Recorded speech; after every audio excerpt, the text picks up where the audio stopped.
আল্লাহ বলেন ইসরাফিল ফু দিলে গোটা পৃথিবী যখন কেঁপে উঠবে, কিয়ামত শুরু হয়ে যাবে, মানুষগুলো পাগলের মতো মাতালের মতো দৌড়বে, আর একজন মানুষ আর একজনকে বলবে আইনাল মাফার, বন্ধু পালাবো কোথায়, আশ্রয় মিলবে কোথায়, কোথায় গেলে মাটি স্থির পাবো। সব জায়গায় নড়ছে নড়ছে নড়ছে। কাল্লা লা ওয়াজার, রব্বুল আলামিন আজ আর জমিনের কোথাও কোনো ঠিকানা নাই। নূহ আলাইহিস সালাম বলছে, পৃথিবীবাসী আমার সন্তান শেষ মুহূর্ত পর্যন্ত কাফের ছিল, কিন্তু আমি বাপ ঈমান ছাড়ি নাই। অতএব এটা বুঝা দরকার, আল্লাহ তাআলা প্রত্যেককে আলাদা আলাদা বুঝ, বুদ্ধি, দিমাগ, দিল আলাদা আলাদা দান করছে। তোমার বাপের বুঝ তোমারটা না, তোমারটা আলাদা দিমাগ। তোমার বাবার কলিজা তোমারটা না, তোমারটা আলাদা কলিজা। তোমার বাপের হাত পাও তোমার শরীরে না, তোমার এটা আলাদা হাত পাও। আমার হাত কিটা আমার আব্বা না, ওটা আমার আলাদা, আলাদা দিল দিমাগ। নিজেকে নষ্ট না করা, নিজেকে বরবাদ করে না দেওয়া, বুঝা দরকার। কি পড়ে কি করছে ছেলে পেলে, মুসলমানের মা বাবার কোন দিন আসবে? কতগুলো বছর পার হয়ে পরকাল কিছুই চেনে না। 12 বছর পড়লো, ক্লাস 1 থেকে নিয়ে এসএসসি 10 বছর ধরেন কমপক্ষে। ইন্টার যদি পড়ে থাকে আরো 2 বছর, 12 বছর। 12 বছর পড়ার পরেও আমার সন্তান একজন মুসলমান বাবা মা এদ্দুর একবার ভাবলো না, কিরে 12টা বছর আমি খরচা দিয়ে পড়াইলাম ফুলাডারে মেয়েটারে, অথচ 12 বছর পরেও এ একটা সেজদা দেয় না, আমার আল্লাহরে চিনে না, আমার আল্লাহর কোরআন একটা লাইন সাইয়া সাইয়াও পড়তে পারে না।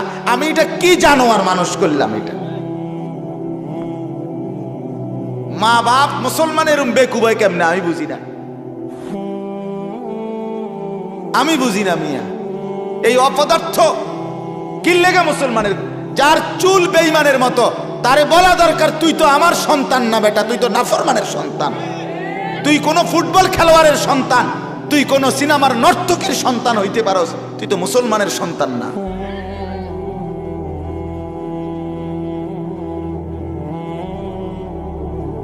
ছি ছি ছি, আপনারা বাবারা এভাবে ভুলে গেলেন কেন? আপনাদের বুঝতি দেমাগ এভাবে মিসমার হয়ে গেল কেন? বইয়া বইয়া কেবল বন খান আর বিড়ি খান আর চা খান আর ফানসুবারি খান, বইয়া বইয়া জিন্দিগি পার করে। বুড়া মানুষ মরে না, যাক যেই কারণে কি করণ হেবড়া যখন মরের না, এই জন্য বইয়া বইয়া শেষ বয়সটাই পান বিড়ি বন, হ্যাঁ চা দোকানের গপ এই দিয়ে কাটাই। কি করতো না ওটা মরে না, ওটা কি করো, ওটা কি জোর করে আসার দিয়ে মরে যাব?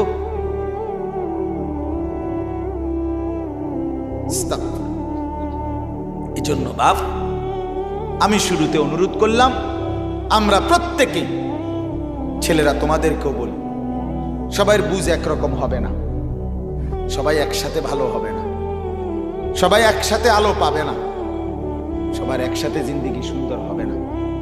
এটা আল্লাহর ফজল, আল্লাহর দান। আল্লাহ যাকে পছন্দ করে, আল্লাহ যাতে মায়া করে, তাকে আল্লাহ তাআলা দ্বীনের বুঝ দান করে। আল্লাহ যাকে ভালোবাসে, আল্লাহ যাকে পছন্দ করে, আল্লাহ তার অন্তরটা, দিলটা ইসলাম মানার জন্য খুলে দেয়, প্রশস্ত করে আল্লাহ খুলে দেয়। কোরআনুল কারীমের মধ্যে আছে, আমি এই আয়াতই পড়ছি, কোরআনুল কারীমের 23 নম্বর পারা 39 নম্বর সূরা, সূরা জুমার। এই সূরার 22-23 এই 2টি আয়াত আমি পড়ছি। এই 2টি আয়াতের তর্জমা ইনশাআল্লাহ আপনাদেরকে শোনাবো, আল্লাহ আমাদেরকে তৌফিক দান করে। এখানে প্রথম যে 22 নম্বর আয়াত, এটা বুঝার জন্য আগে আমরা এই কথাটা বুঝি একটা জিনিস, সেটা হলো এই যে আদম আলাইহিস সালাম থেকে নিয়ে আজকের এই দিন পর্যন্ত কথাটা খেয়াল, ডাইনে বামে তাকায়েন না বাবা, তাকায়েন না, কিছু ফালতু থাকবেই, কিছু ফালতু মানুষ থাকবেই। এই জন্য তো এটা দুনিয়া। ভালো মন্দ মিশ্রিত বলেই এটার নাম কি? সব ভালো যদি একদিকে থাকতো তো এটার নাম হইতো জান্নাত, সব মন্দ যদি হয়ে যাইতো তো এটার নাম হইতো জাহান্নাম। ভালো মন্দ মিলে আছে দেখেই, হক না হক আছে বলেই, আলো অন্ধকার আছে বলেই এটার নাম দুনিয়া। বুঝেন নাই কথাটা? সব ভালো যেদিকে এটার নাম জান্নাত, সব মন্দ যেদিকে ওটার নাম কি? ভালো মন্দই থাকে। এটা আমি তো বুঝি, আমি শুধু চোখের সামনের ব্যাপারে আমার নজরে তারা ছিল দেখে দমক দিস। এরা যদি বাইরে বুট খাইতো আমার কোনো আপত্তি নেই, এরা বাইরে ঠ্যাঙ্গালগি দিয়ে নাচক আমার কোনো আপত্তি নেই। আমি বাহিরের কারো লইয়া কোনো টেনশন করি না। আমার যে নজরের সামনে সে আমার আমানত, সে আমার কি? আমার কাছে আমানত। তার সময়টাও আমানত, তার জিন্দিগির এই সময়টা আমি তদারকি করা এটা আমার দায়িত্ব। এই জন্য আমি এমনটা করি। চোখের আড়াল হইলে অসুবিধা নেই, যার যা ইচ্ছা তাই করি। যাই হোক, তো চলেন, বলতেছিলাম